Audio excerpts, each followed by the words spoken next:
మనం ప్రతిసారి అంటే నేను చర్చించే ప్రతిసారిని యోగాల గురించి చెప్తూ ఉంటాను. ఏ సమయంలో ఏ యోగాలు పడతాయి? ఆ యోగాలు ఏ ఏ గ్రహాల ద్వారా మనకి అనుకూలిస్తాయి? ఆ గ్రహాల వల్ల, ఆ యోగాల వల్ల దేశకాలమాన పరిస్థితులు ఎలా ఉంటాయి? దాంతో పాటుగా మేషాది ద్వాదశ రాశుల వారికి ఎలాంటి ఫలితాలు, మిశ్రమ ఫలితాలా? శుభ ఫలితాలా? ఆహ్, హ్మ్, మ మంచి ఫలితాలా? చెడు ఫలితాలా? ఇలాగా నేను ఎప్పుడూ మీకు మీ ముందుకు ప్రతిసారి ఒక్కొక్క యోగాన్ని తెచ్చిస్తుంటాను. అయితే ఇప్పుడు నేను మీకు అందించే ఒక బ్రహ్మాండమైన యోగము, మహారాజ యోగము అది ఎవరిస్తున్నారు అంటే గనక మన శని భగవానుడండి. 30 ఏళ్ల తర్వాత జూలైలో 2025 జూలై 13 తారీఖు నుంచి శని భగవానుడు మనకి ఇబ్బంది పెట్టడమే కాదు, దానితో పాటు మనకి మహారాజ యోగాలను కూడా కలగజేస్తాడనమాట. అయితే ఈసారి ఈ సంవత్సరము 25లో జూలై నెలలో మనకి శని భగవానుడు ఇచ్చే అపురూపమైన మహారాజ యోగము పట్టబోతోంది. అయితే ఇది ఎక్కడ ఎలా పడుతోంది అనే వివరంలోకి వెడితే కనుక శని తిరోగమనంలో అంటే రిట్రోగ్రేట్ అవుతున్నప్పుడు ఆ ఏర్పడే ఈ అరుదైన రాజయోగము. ఈ రాజయోగము మనకి మీన రాశిలో తిరోగమనం చెందుతున్నాడు. ఎప్పుడైతే ఈ మీనరాశిలో తిరోగమనం చెందుతున్నాడో ఇదే సమయంలో మనకి శని చతుర్దృష్టి మనకి ఏ రాశి మీద పడుతోంది అంటే మిథున రాశి మీద, బృహస్పతి మీద పడుతోంది. అంటే మిథున రాశిలో అప్పటికే బృహస్పతి ఉండడం వల్ల ఆ శని భగవానుడి యొక్క దృష్టి, ఆ చతుర్దృష్టి స- ఈ బృహస్పతి మీద పడుతోంది. అయితే దీనితో పాటు ఇదే సమయంలో రాహు కుజులు షడష్టక యోగంలో ఉన్నారు. మనకి జూన్లో మొదలైంది కదా షడష్టకము. ఆ షడష్టక యోగం ఇప్పుడు కంటిన్యూ అవుతోంది. అది కూడా ఒక అరుదైన రాజయోగం అన్నమాట. అయితే ఈ శని బృహస్పతి దృష్టి యొక్క సంయోగంతో రాజయోగాత్మక పరిణామాలను ఇస్తోంది. ఇన్ని మంచి గ్రహాలు ఈ సమయంలో మనకి శుభ ఫలితాలను ఇచ్చేందుకు ఏర్పాటవుతోంది. అయితే ఎవరెవరికి శుభ ఫలితాలు ఎలా ఉండబోతోంది అంటే కనుక ఇది ఒకసారి మీకు గతంలో చూసుకున్నట్టయితే 1995, 96 ఆ సమయంలో ఇలాంటి శని భగవానుడు ఇచ్చే ఒక అరుదైన మహారాజ యోగం ఏర్పడింది. మళ్ళా 30 సంవత్సరాలకి మనకి జూలై నెలలో ఏర్పడబోతోంది. అయితే ఈ ఏర్పడడానికి మనకి దేశకాలమాన పరిస్థితులు ఒక నేను ఎప్పుడూ ప్రస్తావిస్తూ ఉంటాను. ఒక మనుషులకి, రాసులకి కాకుండా దేశకాలమాన పరిస్థితుల్లోనూ దేశ రక్షణ విభాగము, ఈ రాజకీయ విభాగము, ఇలా ఆర్థిక విభాగము, న్యాయ విభాగము, ఇలా ప్రతి ఒక్క అంశంలోనూ కూడా ఈ యొక్క గ్రహాల యొక్క ఫలితాలను మనం తెలుసుకుంటూ ఉంటాము. ఆ గ్రహాల ఫలితాలే ఒక్కొక్కసారి మనకి దేశం మీద, రక్షణ వ్యవస్థ మీద ఇలాగా ప్రమాదాలు, అదృష్టాలు ఇలాంటి వాటి మీద కూడా పడుతూ ఉంటుందన్నమాట. అయితే ఇలాగ పడడం వల్ల కొన్ని కొన్ని గ్రహస్థితులు మీకు ఇప్పుడు సవివరంగా తెలియజేస్తాను. ఒకటి ఈ శని గ్రహము మనకి మీనంలో తిరోగమనంలో జరుగుతోంది. అయితే దీని యొక్క ఫలితం ఎలా ఉంటుంది అంటే కనుక విశేషమైన ఫలితము ధర్మము, త్యాగము, సేవా ధోరణిలో ఉండబోతోంది. తర్వాత బృహస్పతి మిథున స్థానంలో అంటే మిథునంలో ఉన్నాడు. దీనివల్ల ఏంటంటే జ్ఞానము అంటే ప్రతి ఒక్కళ్ళకి ఇంటెలిజెన్స్, నాలెడ్జ్, జ్ఞానంతో పాటు కమ్యూనికేషను, విద్యా వ్యవస్థను వృద్ధి చేసేందుకు ఉపయోగపడుతోంది. దీంతో పాటు కుజ రాహులు అంటే రాహు కుజ గ్రహాలు షడష్టకంలో కర్కాటక కుంభంలో ఉన్నారనమాట. అయితే వీరిచ్చే ఫలితాలు ఎలా ఉంటున్నాయి అంటే కనుక ఆందోళనగాను, తర్వాత అస్థిరత్వంగాను ఉండబోతోంది. అంటే ఈ వీరి యొక్క ఫలితాలు ఒక్కొక్క దానికి ఒక్కొక్కలా ఉంటాయి. అయితే మరి బుధుడు సూర్యుడు ఏమిస్తున్నారు అంటే కనుక మిథునంలో ఈ బుధ సూర్యుడు మిథునంలో మనకి జూన్ 15 నుంచి స్థానాలు మారారు.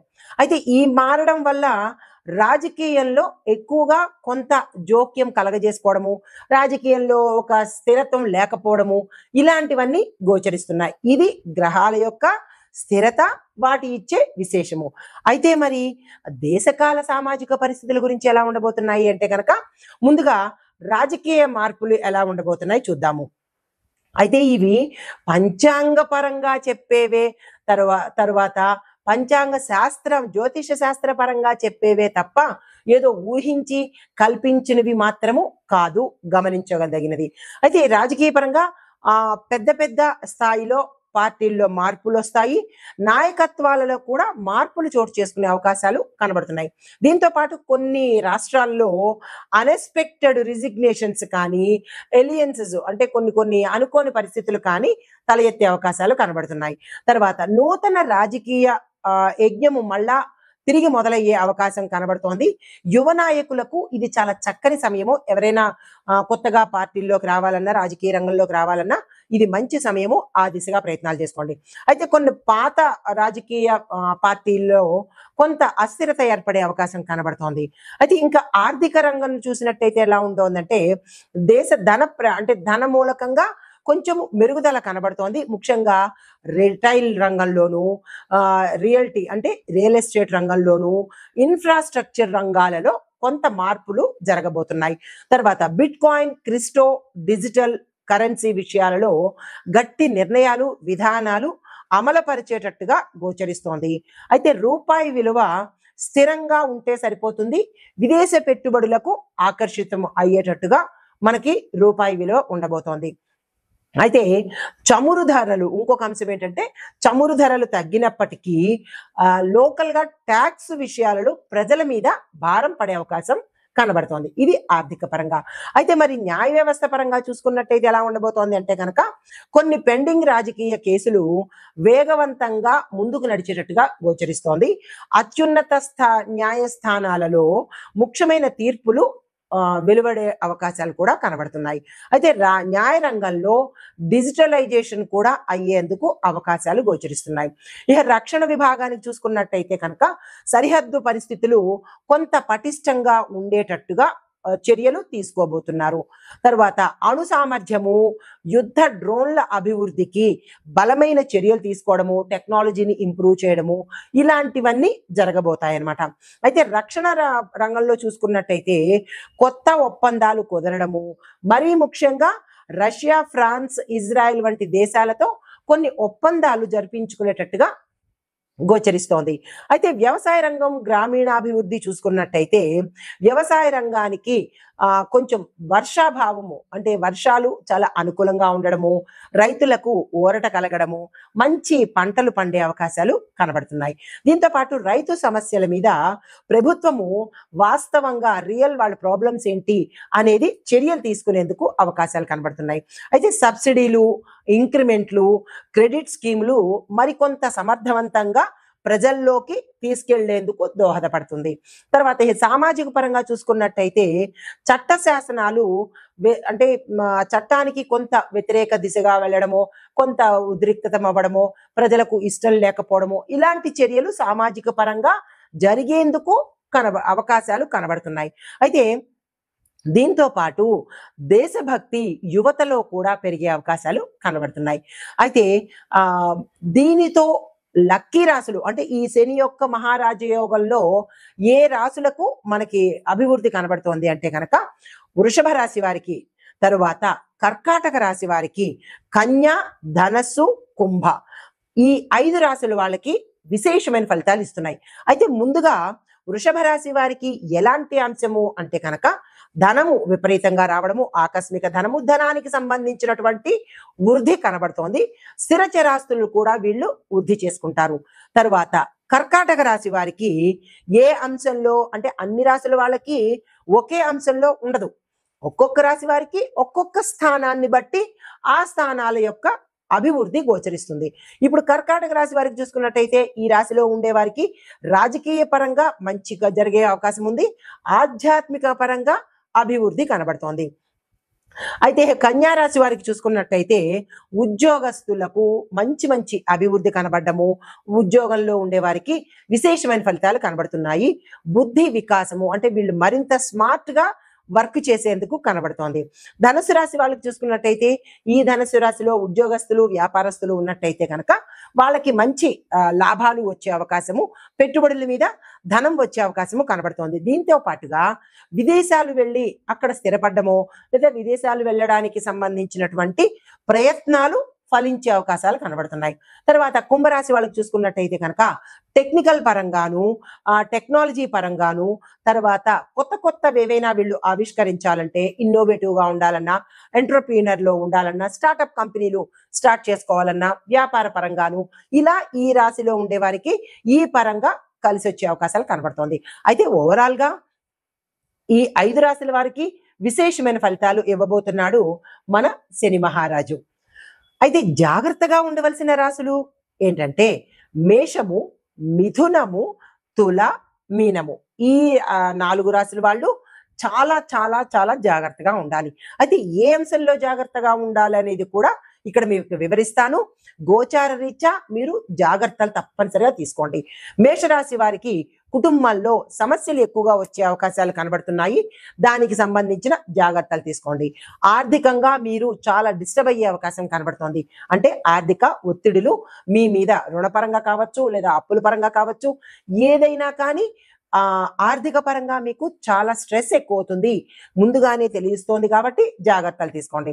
మిథున రాశి వారికి మానసికంగా విపరీతమైన ఒత్తిడి ఎదుర్కొనే అవకాశం, స్ట్రెస్ తీసుకుంటారు. అది కుటుంబ పరంగా కావచ్చు, ఉద్యోగ పరంగా కావచ్చు.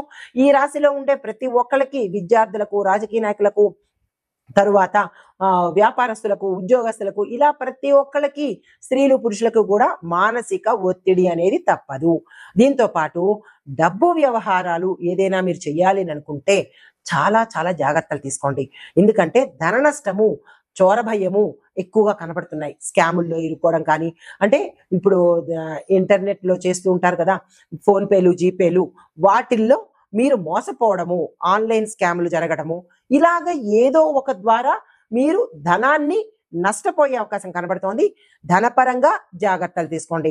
అయితే ఈ తులారాశి వాళ్ళు చూసుకున్నట్టయితే వైద్యపరమైన ఖర్చులు మీరు చాలా ఎదుర్కోవాల్సిన అవసరం అవుతుంది. ఆపరేషన్స్ రీత్యా కావచ్చు, ప్రమాదాల రీత్యా కావచ్చు, లేదా అనారోగ్య రీత్యా కావచ్చు, మీరు ఎక్కువగా డాక్టర్కి సంబంధించి, హాస్పిటల్కి సంబంధించి, మందులకు సంబంధించి ఎక్కువగా ధనాన్ని వెచ్చించవలసిన పరిస్థితి. భావోద్వేగాలు మీరు చాలా నియంత్రించుకోవాలి. ఈ సమయంలో అస్సలు బాగాలేదు. ఉద్రేకాలకు కానీ, కోపాలకు కానీ, ఆవేశాలకు కానీ ఇలాంటి వాటికి వెళ్ళే ప్రయత్నం చేయకండి. ఇక మీనరాశి వారికి చూసుకున్నట్టయితే శని భగవానుడు మీ రాశిలోనే తిరోగమనం చేస్తున్నాడు. ఎప్పుడైతే మీ రాశిలోనే తిరోగమనం చేస్తున్నాడు అంటే కనుక మీరు విమర్శలకు గురయ్యే అవకాశం కనబడుతోంది.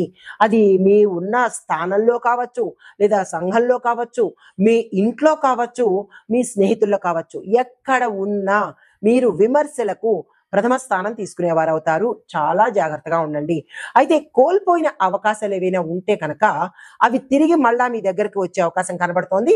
వాటిని అందుకునే ప్రయత్నం చేయండి. అయితే లాభపడే రాశులు చెప్పాను. ఇప్పుడు జాగ్రత్తగా ఉండవలసిన రాశులను కూడా, ఏ అంశంలో జాగ్రత్తగా ఉండాలో కూడా మీకు సవివరంగా తెలియచేశాను. తదుపరి రాశి కన్యా రాశి. ఈ రాశి వారి యొక్క గ్రహస్థితి శని భగవానుడు 7వ స్థానంలో సంచారం చేస్తున్నాడు. బృహస్పతి 10వ స్థానంలో సంచారం చేస్తున్నారు. ఈ సంచార ఫలితాలు విద్యార్థులకు ఎలా ఉండబోతోందంటే ఉద్యోగ పరీక్షల్లో అంటే క్యాంపస్ ఇంటర్వ్యూస్ లో మీరు సెలెక్ట్ అయ్యే స్థితి కరెక్ట్గా కనబడుతోంది. ఎవరైనా క్యాంపస్ ఇంటర్వ్యూస్కి కానీ వెళ్ళాలన్నా, లేదంటే ఉద్యోగాలకు సంబంధించినటువంటి ఉద్యోగాలకు ఇంటర్వ్యూస్కు వెళ్ళాలన్నా కానీ ఈ సమయం చాలా కరెక్ట్ సమయము. సక్సెస్తోనే మీరు తిరిగి వస్తారు. ఉద్యోగస్తులకు చూసుకున్నట్టయితే కనుక విదేశ ఉద్యోగాలు మీకు వచ్చే అవకాశం కనబడుతోంది. ఆ ప్రయత్నాలు చేసుకోండి. దీంతో పాటు మీరు ఇప్పుడే ఉన్న అంటే ఇప్పుడు ఉద్యోగం చేస్తున్న వాళ్ళల్లో టెంపరరీ బేసిస్ మీద ఎవరైనా చేస్తున్నట్టయితే కనుక గవర్నమెంట్లో కావచ్చు, ప్రైవేట్లో కావచ్చు, స్థిరము కలిగేటట్టుగా అంటే పర్మనెంట్ అయ్యేటట్టుగా కనబడుతోంది. ఆరోగ్యం పట్ల చూసినట్టయితే నరాలకు సంబంధించినటువంటి ఇబ్బందులు కానీ, ప్రమాదాలు కానీ గోచరిస్తున్నాయి. తక్షణమే డాక్టర్ దగ్గరికి వెళ్ళే ప్రయత్నం చేసుకోండి. ఆర్థికంగా చూసినట్టయితే కనుక పెట్టుబడులకు ఇది చాలా అనువైన కాలము. అంటే చిన్న చిన్న పొదుపు మొత్తాలు చేసుకుంటారో, లేదా ఇన్వెస్ట్మెంట్స్ పెద్ద పెద్దగా చేస్తారో, బంగారం మీద కానీ, భూమి మీద కానీ, ఇలా మీరు ఏదైతే పెట్టుబడులు పెట్టాలనుకుంటున్నారో ఆ పరంగా ఇది చాలా సక్సెస్ కలిగేటట్టుగాను, లాభాలు వచ్చేటట్టుగాను కనబడుతోంది. ఆ ప్రయత్నాలు చేసుకోండి. అయితే కుటుంబ పరంగా చూసుకున్నట్టయితే వివాహం కోసం ఎవరైతే ప్రయత్నాలు చేస్తున్నారో వారికి వివాహ యోగం కనబడుతోంది. భాగస్వామ్యానికి ఇది శుభ సమయము. అంటే వ్యాపార పరంగా ఎవరైనా పార్ట్నర్‌షిప్ చేసుకోవాలన్నా, ఒప్పందాలు చేసుకోవాలన్నా ఈ సమయం చాలా చక్కని సమయము. ఆ దిశగా ప్రయత్నం చేసుకోండి. ఈ రాజకీయ పరంగా చూసుకున్నట్టయితే గనక నూతన నాయకత్వము, యువతకు ప్రాధాన్యత ఏర్పడే అవకాశాలు ఇక్కడ ఎక్కువగా కనిపిస్తున్నాయి. అయితే పరిహారంగా ఏం చేయొచ్చు అంటే గనక దంపతులు ఆహ్, ఏ పూజ మీరు చేసుకున్నా సోలోగా కాకుండా దంపత్ సమేతంగా ఆలయాల్లో కావచ్చు, మీ ఇంట్లో కావచ్చు, మీ సమస్యలకు సంబంధించి భార్యాభర్తలిద్దరూ కలిసి కూర్చుని కనుక చేసినట్టయితే మీ యొక్క సమస్యలు తీరే అవకాశము గోచార రీత్యా కనబడుతోంది. నమస్తే.